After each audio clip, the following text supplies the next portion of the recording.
Still be talking, Senor Benedict. Nobody marks you. Oh, my dear Lady Disdain, are you yet living?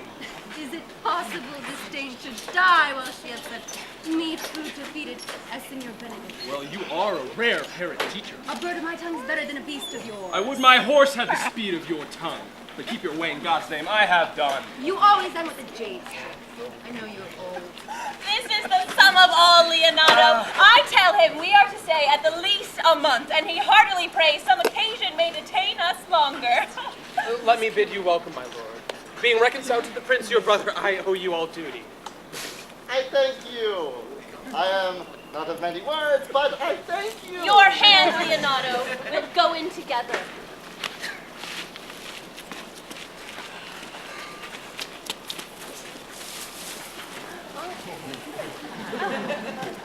Hey, Benedict, did thou note the daughter of Signor Leonardo? Why, I saw her. Is she not a modest young lady? I thought she... I pray you speak in sober judgment. She is the sweetest lady I ever laid eyes on. I can see yet without spectacles, and I see no such matter. There's her cousin, were she not possessed with a fury, exceeds her in much as beauty as the 1st of May doth the last of December. But I hope you have no intent to turn husband, have you? Hero would be my wife. What secret hath held you here that you followed not to Leonardo's? He is in love. No. With whom, now that is your grace's part, with Hero, Leonardo's fair daughter. Oh, amen, for the lady is well worthy. That I love her, I feel. That she is worthy, I know. That I neither know how she should be worthy, nor feel how she should be loved, is the opinion that fire cannot burn out of me. I will melt in it at the stake. Oh, thou wast ever the obstinate heretic in the despite of beauty. That a woman conceived me, I thank her. That a woman brought me up, I likewise give her most humble thanks. But the fine is, for which I may go the finer, I will live a bachelor. I will see the ere I die look pale with love. With hunger, with sickness, or with rage, my lord, not with love. Well, as time shall try, in time the savage bull doth bear the yoke. The savage bull might bear it, but if ever the sensible Benedict does, pluck off the bull's horns and set them in my forehead, let them read under my sign, here you may see Benedict, the married man. Well, in the meantime, Signor Benedict, wilt thou repair to Leonardo's?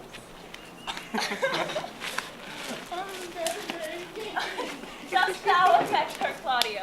Oh, my lord. Thou wilt be like lovers presently, and I will fit thee with the remedy. I know we are to have reveling tonight. I will assume thy part in some disguise and tell fair Hero that I am Claudio.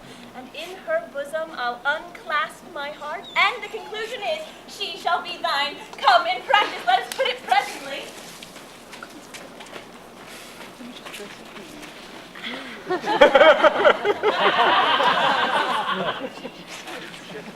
Good year, my lord. Why are you thus out of measure sad? There is no measure in the occasion that breathes, therefore the sadness is without limits. You have late stood out against your brother, and he hath newly taken you into his graces. Where it is impossible you should take true root by the fair weather that you make yourself. I am enfranchised with a muzzle, and trusted with a claw? In my cave. What news, Horatio? I can give you evidence of an intended marriage. What will it serve any model to build mischief on? What is he for a fool that betroths himself to unquietness? Marry, sir, it is your brother's right hand. The most exquisite quality. I knew which way to see. Marry on Hero, the daughter and heir of Leonardo. Come, let us thither. This may prove food to my displeasure. That young startup hath all the glory of my overthrow. If I can cross him any way, I bless myself every way. Come, let us to the great supper, where the cook were of my mind.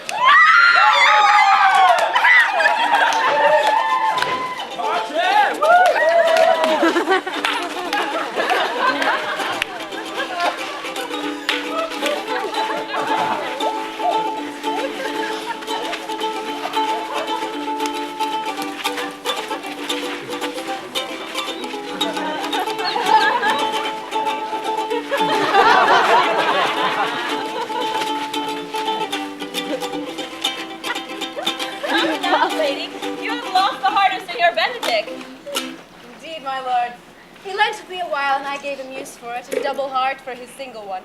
There, once before he went of me with false dice. Therefore, your grace may well say I have lost it. Oh, how now, Count? Wherefore are you sad? The Count is neither sad, nor sick, nor merry, nor well, but civil, Count. Civil. As an old. And something of that jealous complexion. Here, Claudio. I have wooed in thy name, and fair hero is one. Name the day of marriage, and God give thee joy. Count, 'tis your cue. Silence is the perfectest herald of joy. I were but little happy if I could say how much. Be cousin. Or if you no, stop his mouth with a kiss.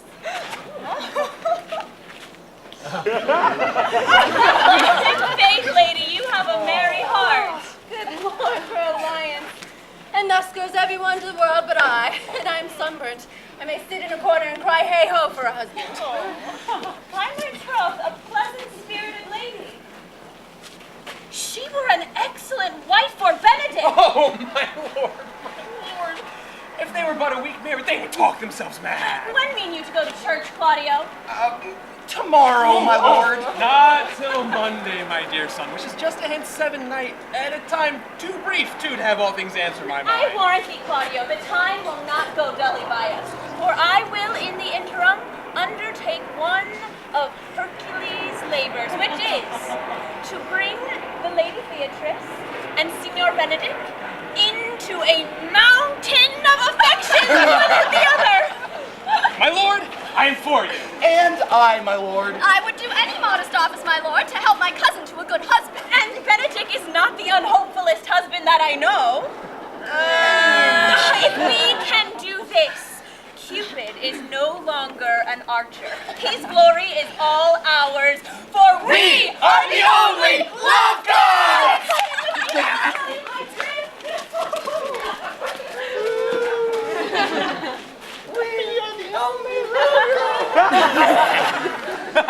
It is so. The Count Claudio shall marry the daughter of Leonato. Yea, my lord, but I can cross it. Any bar, any cross, any impediment shall be medicinable to me.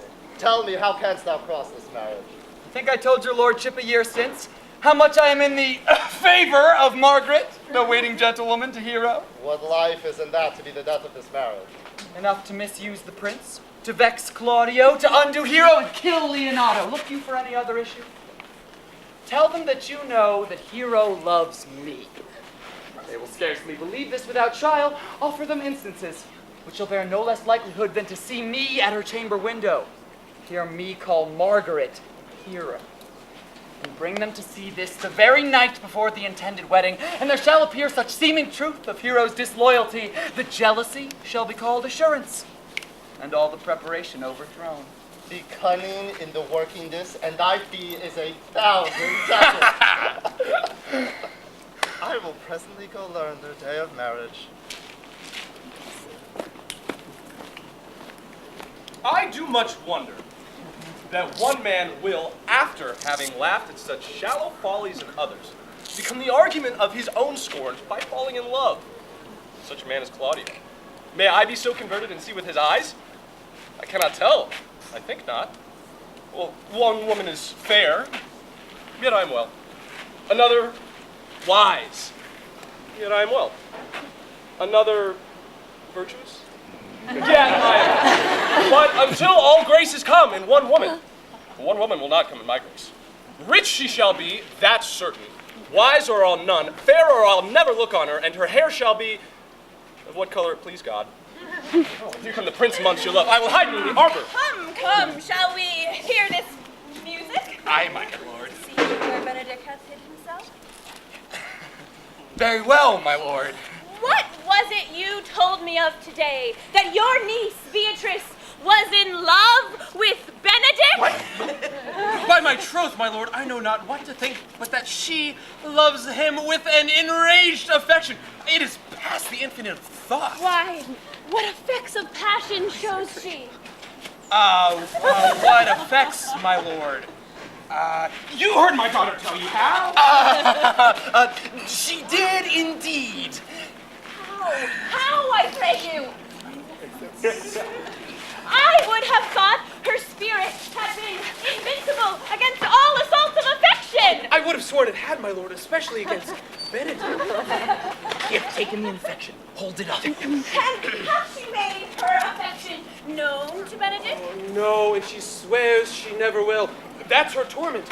And the ecstasy has so much overborne her that my daughter is sometimes afraid she will do a desperate outrage to herself. It is very true. She is an excellent sweet lady. And she's exceeding wise. In everything but in loving Benedict. Oh, she done well. For if she would tender her love to him, it is very possible he'll scorn it. For, as we all know, the man hath a contemptible spirit. He is a very proper man. He hath indeed a good outward happiness. Before gotten in my mind, very wise. He doth show some sparks that are like wit. And I take him to be valiant. Well, I am sorry for your niece. My lord, will you walk? Dinner is ready. If ye do not dote on her upon this, I will never trust my expectation. Let us send her to call him into dinner. This can be no trick. Love me? Why, it must be requited. I did never think to marry. A man loves the meat in his youth he cannot endure in his age. Well, shall these quips and sentences and paper bullets of the brain awe a man from the career of his humor? No, the world must be peopled. When I said I would die a bachelor, I did not think I should live till I were married. Here comes Beatrice. I spy some marks of love in her. Against my will, I am sent to bid you come into dinner. My lady Beatrice, I thank you for your pains. I took no more pains for those thanks than you take pains to thank me. If it had been painful, I would not have come. Against my will, I am sent to bid you into dinner. There's a double meaning in that. I took no more pains for those thanks than you took pain to thank me. Well, that's as much as say, any pain that I take for you is as good as thanks. If I do not take pity on her, I am a villain. If I do not love her, I am a fool. I will go get her picture. Now, Margaret, when Beatrice doth come, our talk must be how Benedict is sick in love with Beatrice. Of this matter is little Cupid's crafty arrow maid that only will then hearsay. Now begin! But are you sure that Benedict loves Beatrice so entirely? So says the prince and my new betrothed lord. Did they bid you tell her of it, madam? They did entreat me to acquaint her of it, but I persuaded them, if they love Benedict, to wish him wrestle with affection, and never to let Beatrice know of it. Oh, why did you so? Doth not the gentleman deserve as full as fortunate a bed as ever Beatrice shall count upon? Oh, God of love! Oh. I know he doth deserve as much as may be yielded to a man, but nature never framed a woman's heart of prouder stuff than that of Beatrice. Therefore, certainly it were not good she knew his love, lest she make sport at it. Sure. Such carping is not commendable. No, not. But who dare tell her so? If I should speak, why, she would mock me into air. Therefore, let Benedict, like covered fire, consume away in sighs, waste inwardly. It were better death than die with much, which is as bad as die with tickling. Oh, do not do your cousin such a wrong. Surely she cannot be so much without true judgment as to refuse so rare a gentleman as Signor Benedict. Oh. Come, let's go in. I'll show thee some attires and have thy counsel which is best to furnish me tomorrow. She's limed, I warrant you. You've caught her, madam. If it proves so, then loving goes by haps. Some Cupid kills with arrows, some with strokes. Did you hear that? Yes.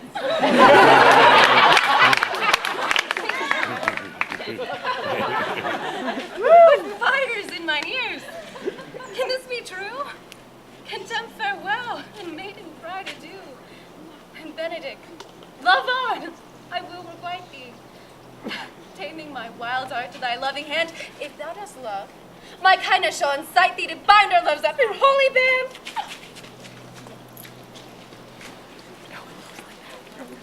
Yeah, that one over there. Come on.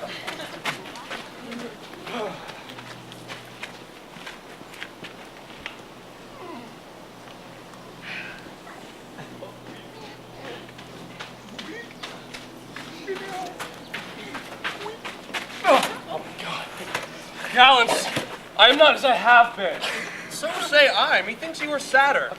I hope he be in love. Hey, truant, he have no true drops of blood in him to be truly touched with love. If he be sad, he wants money. I have the toothache. Oh, what? Sigh for the toothache. Well, all may master a grief, but he that hasn't. Yet say I, he is in love. Nay, he rubs himself with civet. Canst thou smell him out by that? That was much to say, the sweet youth is in love. Indeed, the truest note of it is in his melancholy. It tells a sad tale for him. Conclude, he is in love. Nay, but I know who loves him. I warrant one who knows him not. Yes, and his ill condition. And by my troth, dies for him. Good old senor. Walk aside with me. I have studied 8 or 9 wise words which these hobby horses must not hear. Oh, for the life of me to break with him about Beatrice. Oh, it shall be so. Margaret and Hero have by this played their part with Beatrice, and then the two bearers will not bite each other when they meet. My lord and brother, God save you. If your leisure served, I would speak with you a while. In private? If it please you, yet Count Claudio may hear, for what I would speak of concerns him. What is the matter? Means your lordship to be married tomorrow. If there be any impediment, I pray you discover it. I came hither to tell you, the lady is disloyal. Who, Hero? Even she, Leonato's hero, your hero, every man's hero. Disloyal. The word is too good to paint out her wickedness. Wonder not till further warrant. Go but with me tonight, and you shall see her chamber window entered, even the night before her wedding day. If you love her, then tomorrow wed her, but it would better serve your honor to change your mind. May this be so. If I see anything tonight, why I should not be married tomorrow in the congregation where I should be wed, there I'll shame her. Bear it coldly but till midnight, and let the issue show itself. Are you good men and true? Let's see how it goes. Now,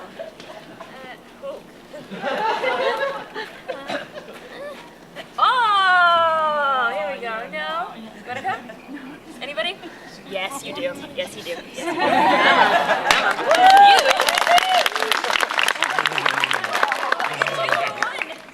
You are thought to be the most senseless and fit men to be constables of the watch. Congratulations. Congratulations. Very much. Okay, now what you're going to do. I hold this on too. Stand right over here. Yep, over here. Yep. Stand over here. Yep. Face the audience.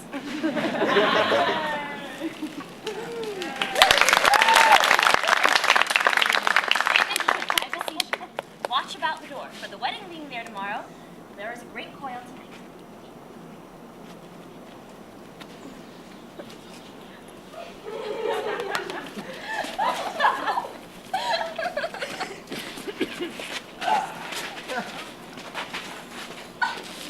Mad brain brutes be.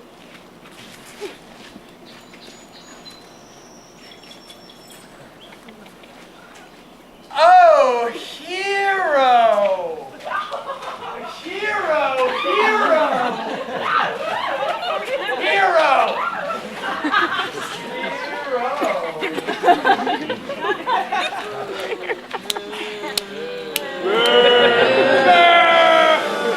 Conrad, Here, man, I'm at thy elbow. I have earned of Don John 1,000 ducats. Is it possible that any villainy should be so dear? Thou shouldst rather ask if any villainy should be so rich. We charge you in the prince's name, stand! Call up the right master constable! We have here discovered the most dangerous piece of lechery that was ever known in the Commonwealth! Thank you very much. You can go.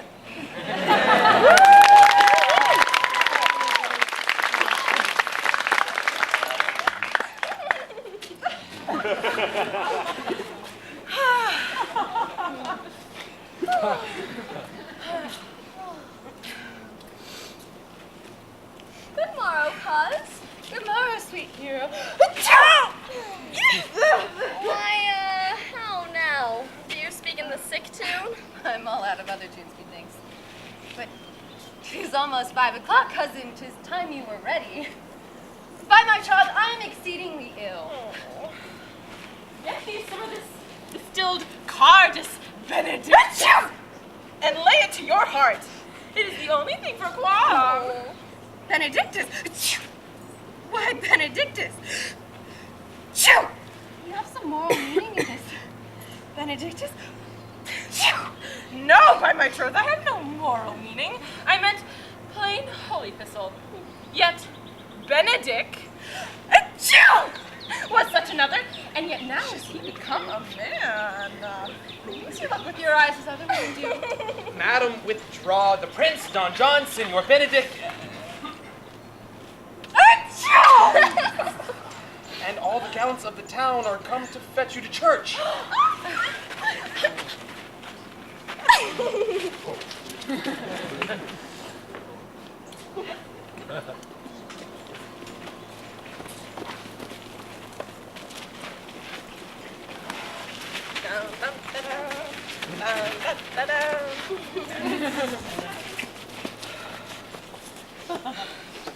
My lord, you come hither to marry this lady.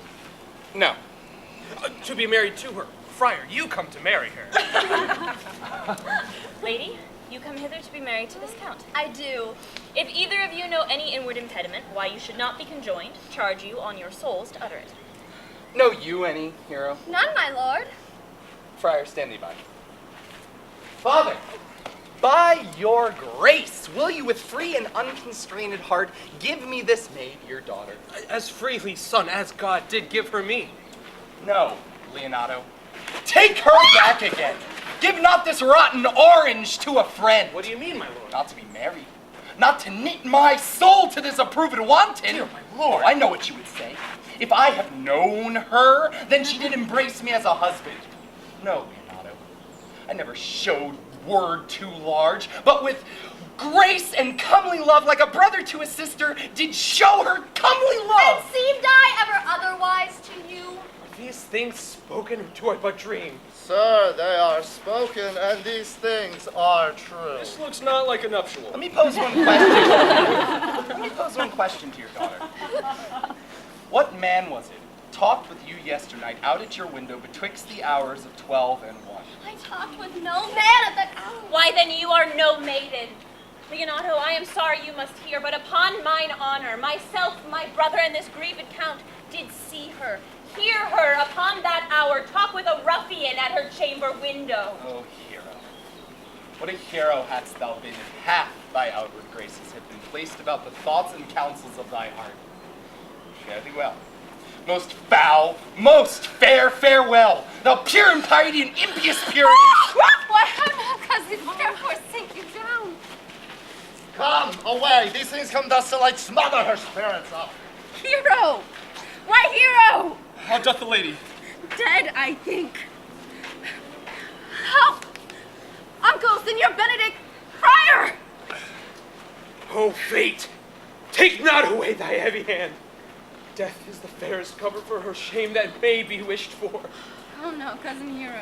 Dost thou look up? Yea, wherefore should she not? Wherefore? Why, does not every earthly thing cry shame upon her? Was she is fallen into a pit of ink that the wide sea hath dropped to fill waters late again! Sir, be patient!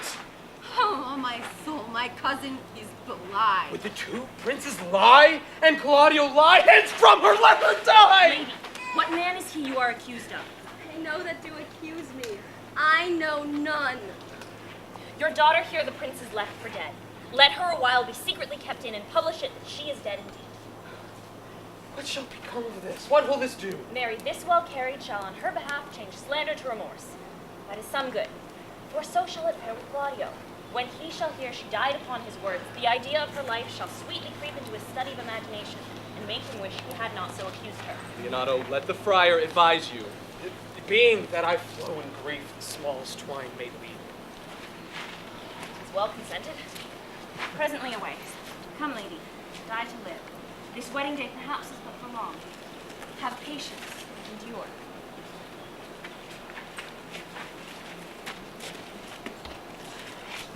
Lady Beatrice. wept all this while? Yea, and I will weep a while longer. I would not desire that. You have no reason. I do it freely. Surely I do believe your fair cousin is wrong. How much might the man deserve of me who would right her? Is there any way to show such friendship? A very even way, but no such friend. May a man do it. It is a man's office, but not yours. I do love nothing in the world so well as you. It's not that strange? As strange as the thing I know not. For it's possible for me to say I love nothing so well as you, but believe me not. And yet I lie not.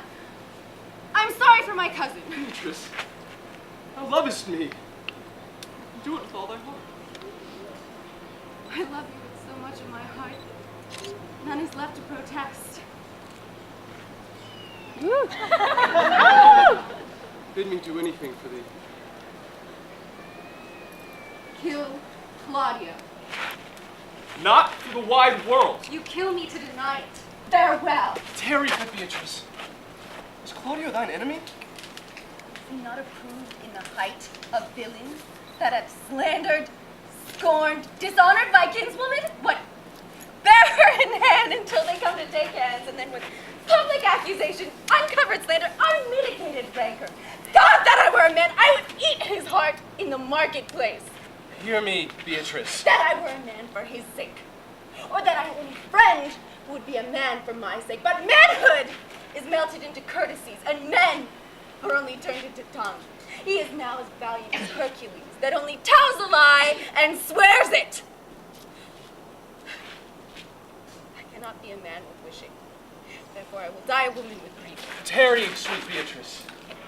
By this hand I love thee. Use it from my heart some other way than swearing by it. Think you in your soul Claudio hath wronged Hero? Yea, as sure as I have a heart or a soul. Enough. I am engaged. I will challenge you. I will kiss your hand. And so farewell. And by this hand I shall make Claudio render me a dear account. Go, comfort your cousin.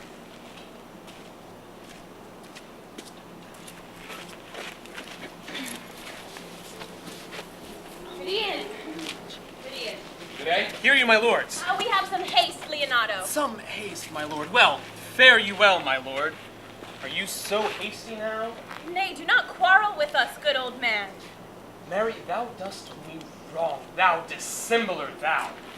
No, Claudio, to thy head, thou hast so wronged mine innocent child and me. Thy slander hath gone through and through her heart, and she lies buried with her ancestors. Oh, in a tomb where never scandal slept, save this of hers, framed by thy villainy. My villainy? Thine, Claudio! Thine, I Do say! you say not right, old man? Canst thou so daff me? Thou hast killed my child! If thou killest me, boy, thou shalt kill a man! Gentlemen, both! We will not wake your patience. My heart is sorry for your daughter's death, but upon mine honor she was charged with nothing but what was true and very lord, full of my truth. lord, I will not hear you. No!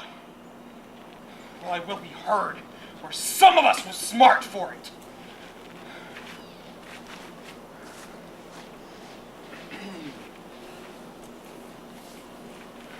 How now, my lord? What news? Welcome, Signor. You are almost come to part, almost a fray.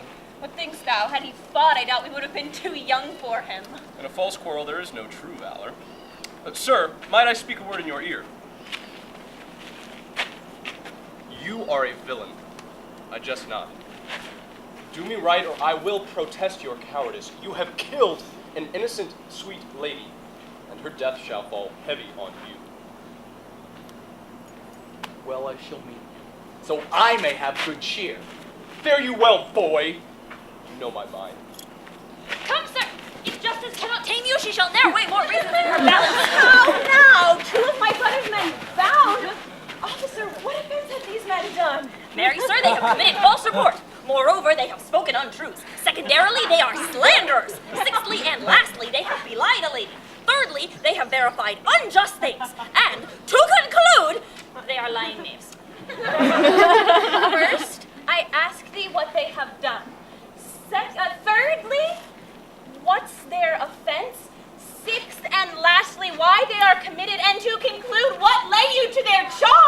sweet prince, I have deceived even your very eyes. What your wisdoms could not discover, this shallow fool has brought to light, who in the night overheard me confessing to this man how Don John, your brother, incensed me to slander the lady Hero. How you saw me court Margaret in Hero's garments. The lady is dead, upon mine and my master's false accusation, and I desire nothing but the reward of a villain. Comes not this speech like iron through your blood? I've drunk poisons while seen under it. Sweet Hero. Not that I mentioned all the appear in the rare semblance that I loved it first. Which is the villain? If you would know your wronger, look on me. Art thou the slave that with thy breath hast killed mine innocent child? Yea, even I alone. No! Not so. You belies yourself. Here stand a pair of honorable men. A third is fled who had a hand in it. I thank you, princess, for my daughter's death. I know not how to pray your patience. Impose to me what penance you can lay upon my sin, but sinned I not but in mistaking. I cannot bid you bid my daughter live. That were impossible, but I pray you both, if your love can labor aught in sad invention, tomorrow morning come you to my house. And since you could not be my son-in-law, be yet my nephew. My brother hath a daughter almost a copy of my child that's dead, and she alone is heir to us both. Give her the right you should have given her cousin, and so dies my revenge. I do embrace your offer. Tomorrow then, I will expect your coming. I thank you for that dear and honest pains. Go, I discharge thee of thy prisoner, and I thank thee. The God of love that sits above. Mary, I cannot show it in rhyme. I have tried, but I can find no rhyme for school but fool, a babbling rhyme. No rhyme for scorn but horn, a hard rhyme. And no rhyme for lady but baby, a babbling rhyme. Very ominous endings. Oh, I was not born under a rhyming planet. Oh, my lady Beatrice, would you come when I called thee? Yea, senor, and depart when you bid me. Let's stay until then. Then is spoken. Very well now. And yet, ere I go, let me go with that for which I came. With knowing what had passed between you and Claudio. Only foul words. Thereupon like this. Foul words is but foul wind. Foul wind is but foul breath, and foul breath is noisome. Therefore I will depart out a kiss. I was frightened at the word out of its right sense, so forcible is thy wit. But I must tell thee plainly, Claudio undergoes my challenge. And now tell me, for which of my bad parts didst thou first fall in love? For them all together. But for which of my good parts did you first suffer love for me? Suffer love, a good epithet. I do suffer love because I love thee against my will. In spite of your heart, I think. Alas, poor heart. If you spite it for my sake, I will spite it for yours, for I will never love that which my friend hates. Thou and I are too wise to woo peaceably. But tell me, how doth your cousin? Very ill. How do you? Very ill, too. Serve God, love me, and men. And there will I leave you, for here comes one in haste. Madam, come to your uncle. It is proved my lady Hero has been falsely accused, and Don John is the author of all who is fled and gone. Will you go hear this news with me, senor? I will live in your eyes, die in thy lap, and be buried in thy heart. And moreover, I will go with thee to thy uncle's. Did not I tell you she was innocent? Well, daughter, withdrawn to a chamber by yourself, and when I send for you, come hither masked. Prince and Claudio promised by this hour to visit me. Friar, I must entreat your pains, I think. To do what, senor? Either to bind me or undo me, one of them. Signor Leonato, truth it is, good signor, your niece regards me with an eye of favor, and I, with an eye of love, requite her. The sight whereof I think you had from me, from the prince, and from Claudio. But what's your will? Your answer, sir, is enigmatical, but my will is that your goodwill may stand with ours. This state to be conjoined in the honorable state of marriage, in which, friar, I shall desire your help. My heart is with your liking. And my help. Here comes the prince and Claudio. Good morrow to this fair assembly. Good morrow, Prince. Good morrow, Claudio. Are you yet determined today to marry with my brother's daughter?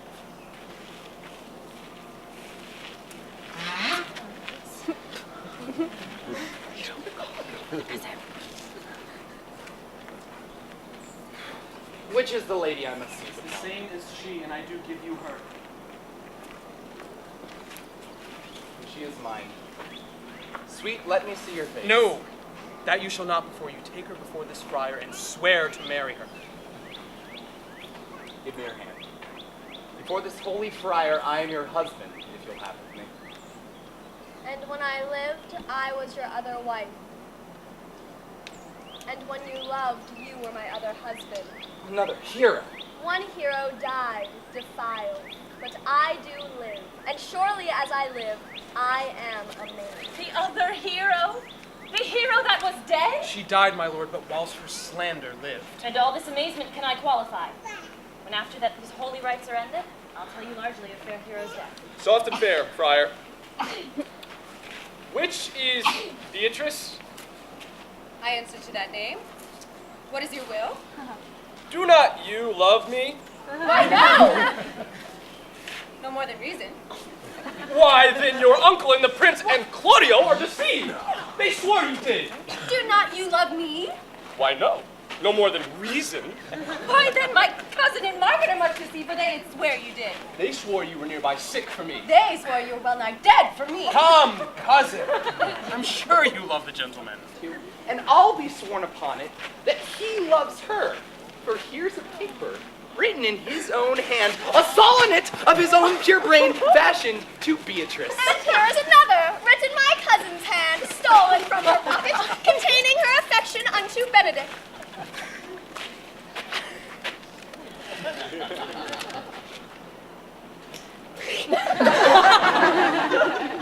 A miracle! Our own hands against our hearts. Come, come, I will have thee.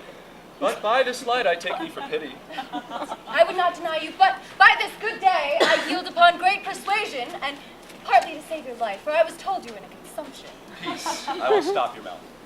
How dost thou, Benedict, the married man? I'll tell thee what, Prince.